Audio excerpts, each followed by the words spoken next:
this is Sabine at Cross Keys Crafts. Today I would like to show you how to create a shutter card, but it's not a normal shutter card. I would like to create one with 3 windows. Some Calcott has created one with 2 windows, and I'm going to link to that below, and I'm going to link to the one where she created 1 windows because she explains how to cut these bits here. But I decided to do one with 3 windows because I need a card for somebody who's just passed their driving test, and I thought it would be really cool to have some traffic lights. I even had a thought about whether I could create shutter cards where the red one opens first, then the amber, then the green, but I dismissed that. I think that's not really doable with the mechanisms. But I want to talk you through how to create this and how to adjust the measurements if you have got different colored, different sized die. The first thing I've done is I have cut this panel. This one is 8 inches long and 3.5 inches wide, and I have scored this on the short edge at 1/2, and then there's a 1/2 at the top. Or if you want to do it the other way around, it's at 7.5, so 1.5 and 7.5, which gives you these 2 flaps which you need. So score them and burnish them. And then, because I want to spread these 3 circles out equally, I have measured the middle. I just did this with my ruler, which was easy, at 7 inches, because that's just at 3.5, and I've drawn a line there. The other one was not as easy in inches because it's somewhere between 1 and 7/8 and whatever. I just used my centimeter triangle again here, which makes it easy for me to find the middle. So however you figure it out, just draw a line on the middle. This, by the way, is my template. This is not the cardstock I'm going to use. I advise you to do a template first, and then you can use this to cut into the proper cardstock. So I then, when I had the cross here, I put my die right in the middle and drew a circle around it, spread it out evenly. You can measure it again if you want to. My die, by the way, where it cuts is, yeah, it's exactly 2 inches wide. So, but any die would work as long as you can get 3 circles equally spread out with a bit of gap in between and on the top and at the bottom, because you need to hide the shutter mechanism a little bit here. So then after that, I basically took the die and that way around, I took it and sort of measured where it was on the line here in the middle, and made sure, as I said, that there is enough space there and enough space there, and drew a circle there. I did the same up here, and then I found the middle. I just turned it this way, found the middle here and there. Basically what you do once you've got these 2 lines again, you would line it here, and then I drew lines down here, because that is important now for the shutter mechanism.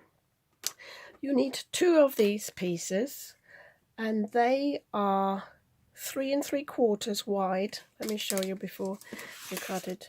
3 3/4 wide and 6 7/8 on the length, so slightly shorter than the 7 inches here.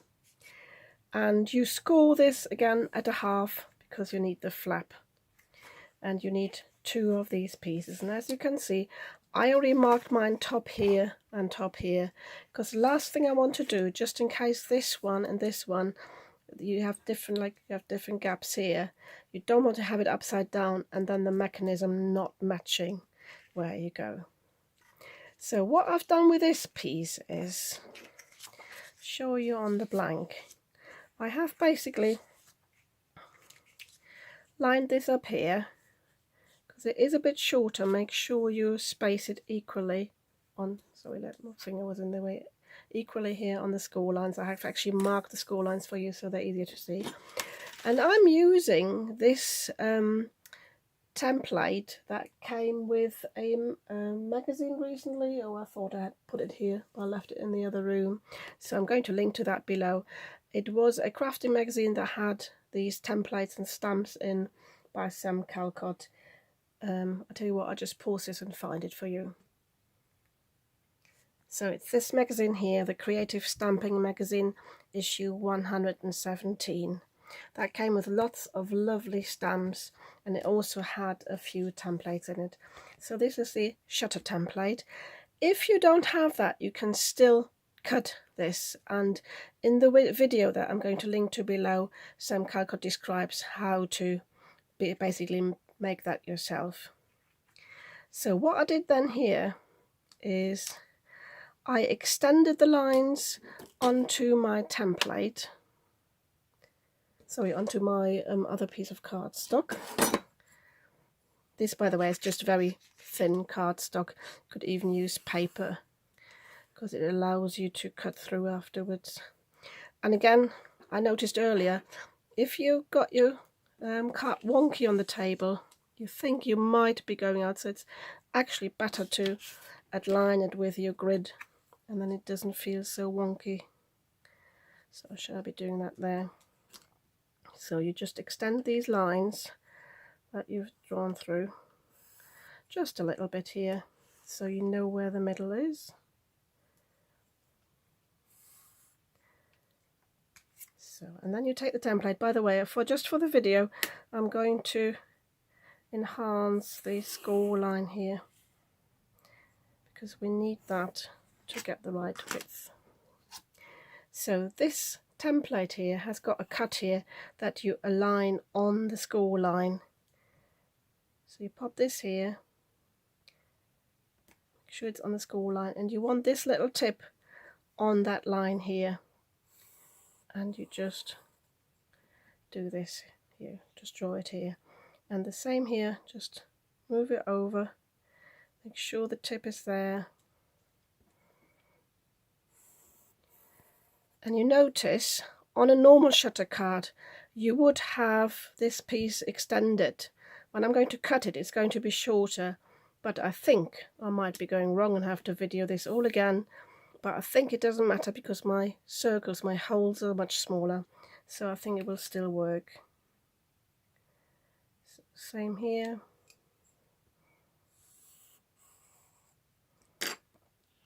Okay, so again, I'm marking this as the top, although when I'm using it I will have to turn it around because I will need it this way around, but that doesn't matter.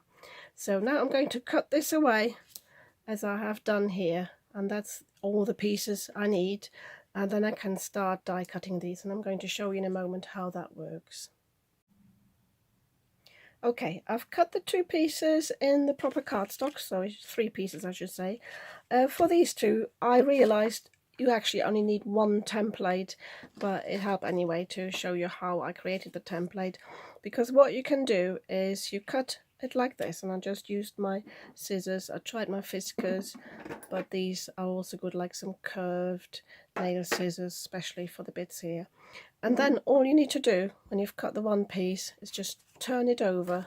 Don't flip it that way, just turn it over so you stay on the top, and then just cut the other piece, and that will work fine. So you've got the 2 mechanism sheets, and I'll show you in a moment how to put these together. And then for this one here, I just now use my template and I stick my die onto the template, because this is where I've actually marked it, and I just cut through the paper, through the cardstock, and then I do it again for that one and that one, because I then don't need to mark anything on the cardstock, and I basically know where to align the circle dies, and I'm going to do that offline now. I just wanted to show you this quickly.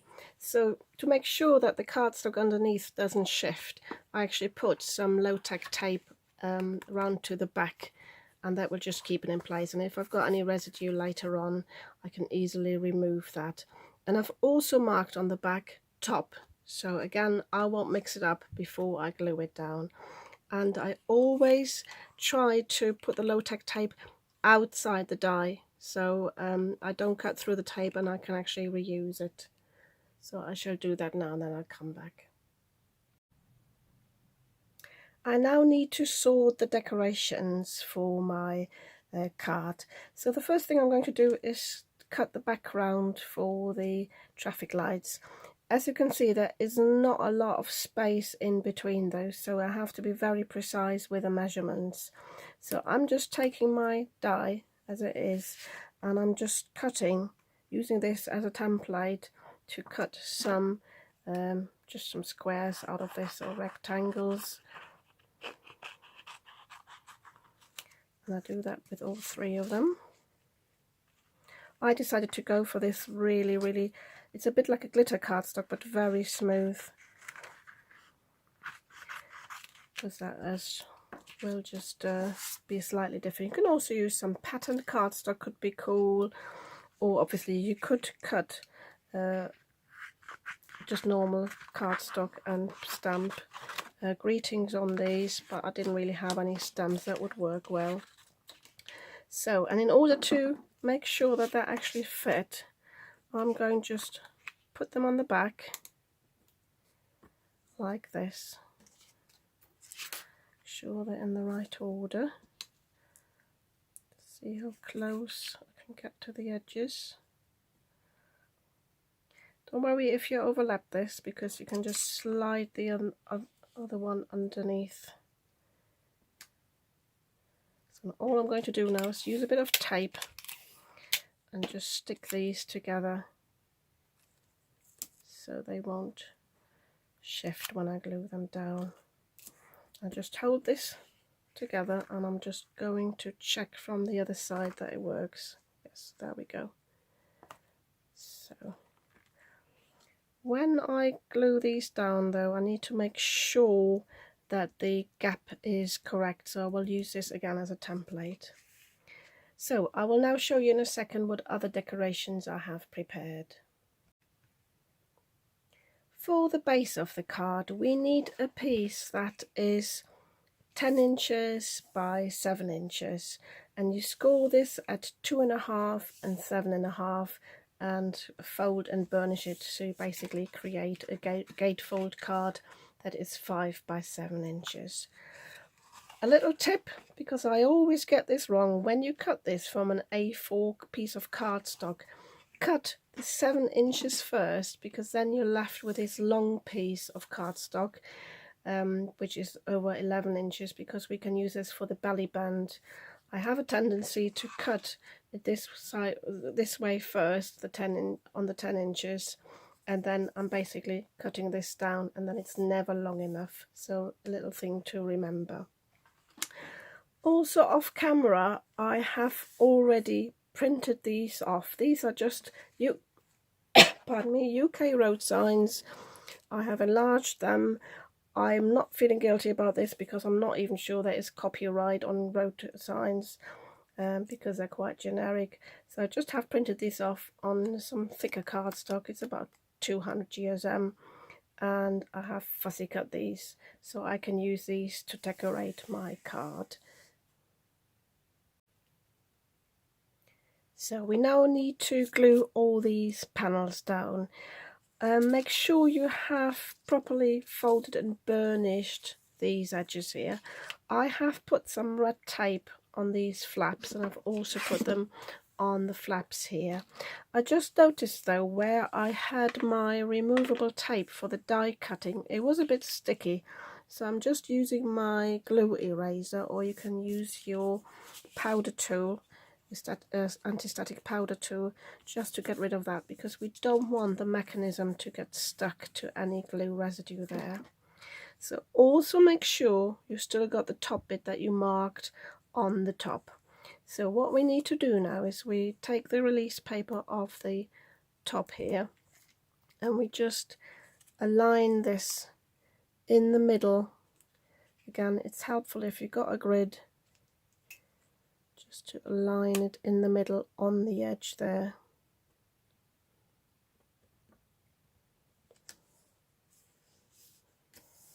There you go, and it should align at the bottom as well, which it does. So to make it easier for myself, rather than wriggling it and trying to find it in the right place, because this is glitter cardstock and it won't tear, I will again use my removable tape here and just hold this in place for a moment. So make sure I've got the lines here. It might be easier to open it up. Sorry if I'm going off screen a little bit. So all I'm doing now is just to put a bit of tape here. Now I can put some adhesive on the back. And I'm just using my quick grab glue. Any glue would work. Just checking that it is actually a bit wonky, whether this is right or whether I just... So my little tip, take your time, do it properly, don't do it quickly, and actually we'll move this sideways. I think it'll be easier. So let me just check it that way.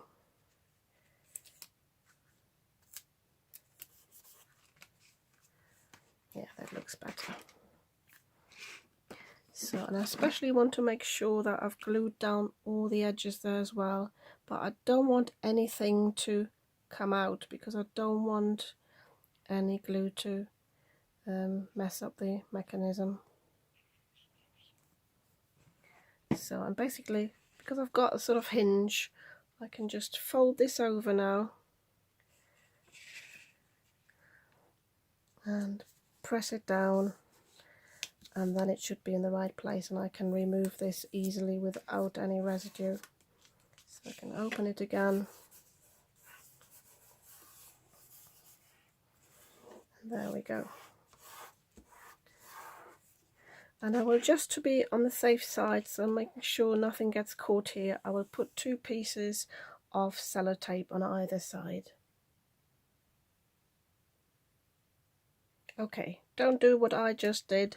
My sellotape is really wide, and when I glued it down it was actually showing through the circles, through the holes here.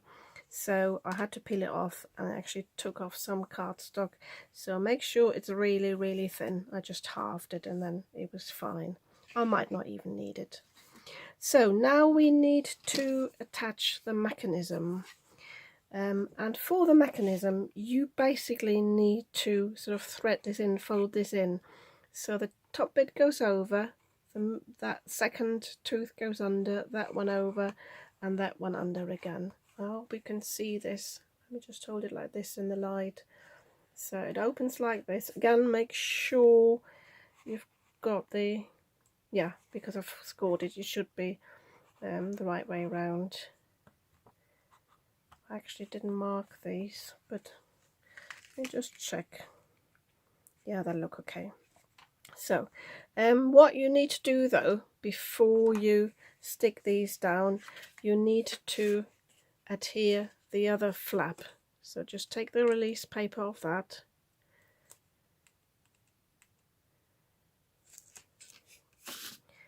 and fold it down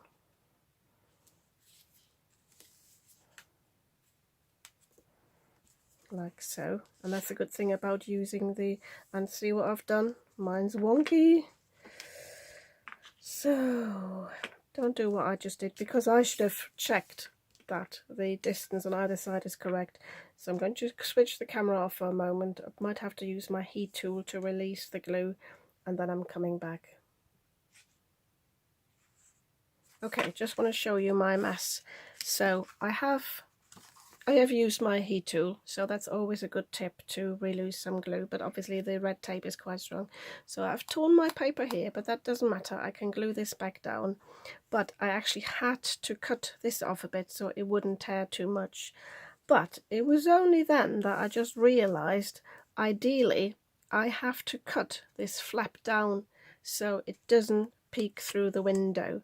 So you don't want the flap in this area. So I will do this now. It's okay at the top but not at the bottom, and I will glue another piece of the green glitter cardstock down there because I have torn that. So I quickly do that off screen, and then I'm going to glue this down straight. So make sure when you glue this down you've got the same distance on either side and it's not wonky. So I have taken a chunk out of this. This is still quite sticky from the red tape, so I can still reuse that. And I have glued another piece down here.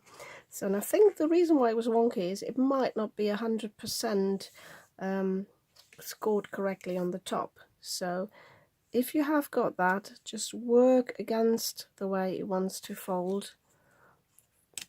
Fold it in any way, in the place where it has to be, and then you can always go over it again with, you can see it bends a bit, so but you can remedy that again by just going over it with the bone folder at the top,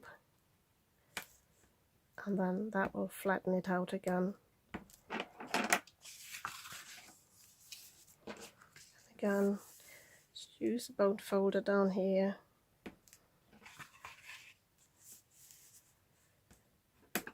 Work that way as well. Sorry, I'm going off screen again.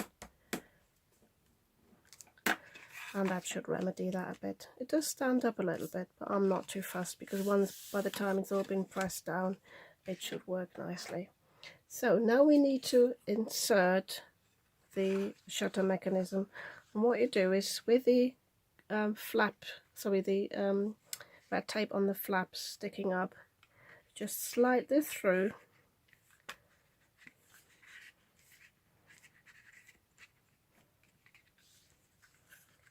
Checking where it gets caught. A little bit caught underneath. So again, making sure these are linked in properly. So this is over, under. There we go. This is wrong. This should be over, and this should be under.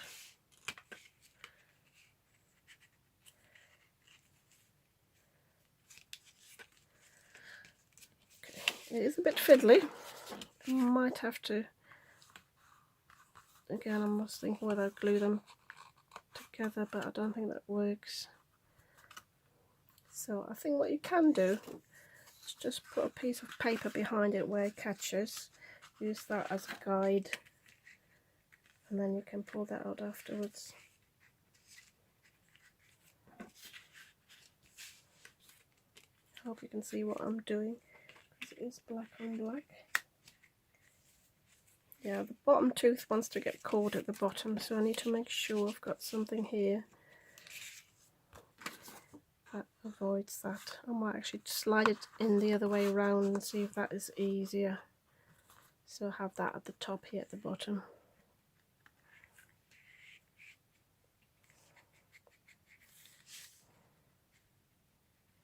The other thing I can do if it doesn't work is just to cut it down just a wee bit, but it's the same problem at the top again.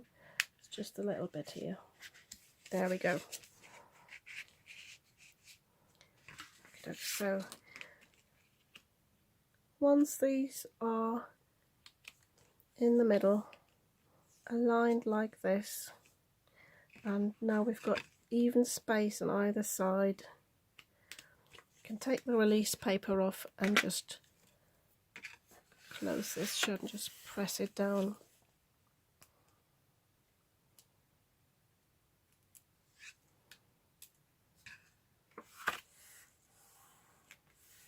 So, and now if it works, yeah, I've got the traffic lights. It still pops open. I'll have a quick look how I can remedy that. And I've got a problem, it doesn't close shut properly. Because yeah, if you open it too far, that's the problem, that these bits aren't long enough and they want to interfere a bit. It still works.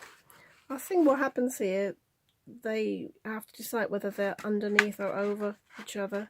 So, but it does still close. I think I'll just leave it like this. So, not perfect, but never mind. So, I'm going to decorate this now, inside and on the outside, and I'm going to show you how to create the belly band. So, for the belly band, you just take your long strip and you set it about in the middle, so have same width either side. I'll just get this out of the way, and then just very loosely fold it over, but make sure it's even and not wonky. And then, as I said, don't burnish it, don't, just very loosely. And then when you've got it like this, you can basically then see how much overhang you have. You can glue it together like this if you've got a big topper, but I like to cut it down a bit and cut a bit off either end, not to have too much overhang. And then you can decorate this. I decided not to put too much on the front because I don't want this to obstruct with the belly band. So I'm going to show you the finished card in just a second.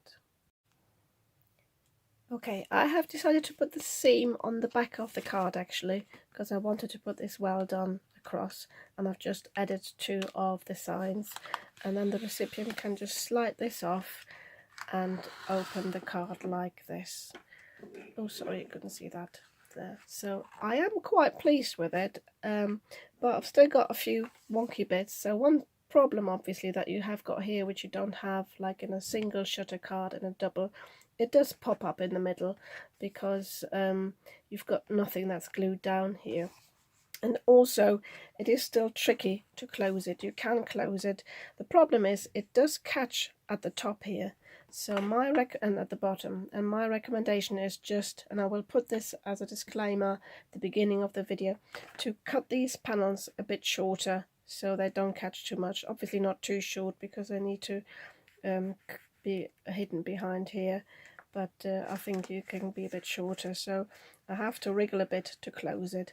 But then again, so you have to do with a spinner card, it's sort of the effect is when you first open it. So I am quite pleased with it, but if I did it again, as I said, I would remedy this problem here. But yeah, I think it makes a nice card for the young lad who's just passed his driving test. And if you like this card, in spite of the hiccups, you might want to give me a thumbs up. And if you'd like to see more of my creations, you might want to subscribe to my channel. I'd be very happy about that. And I'll see you soon with hopefully a project that doesn't have too many hiccups in it. Okay, so it really bugged me that the mechanism didn't work as intended. So what I did was I just bent the card backwards a bit and just slid these out, and I took a bit off here, as you can see. So, and I also took the corners off the bottom there. I don't know if you can see that. So cut a bit off here on either side and just took the corners off a bit because I found they were catching as well. So when I bend this backwards now again, and because the cardstock is a bit flexible, I should be able to slide these back in without bending them. So let me just zoom out a bit, sorry for knocking the camera, so I can actually show you how I want to do that. I got them out, so I must be able to get them back in.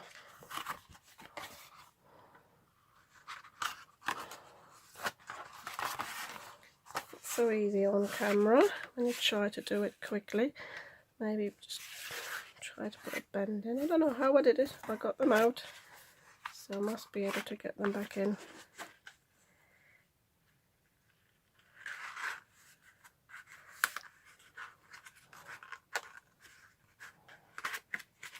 There we go, that's the first one.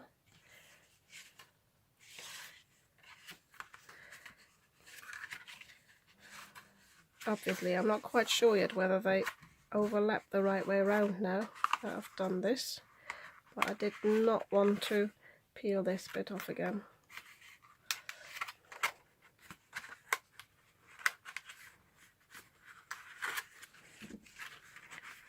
So I can actually arrange them a bit through the hole here.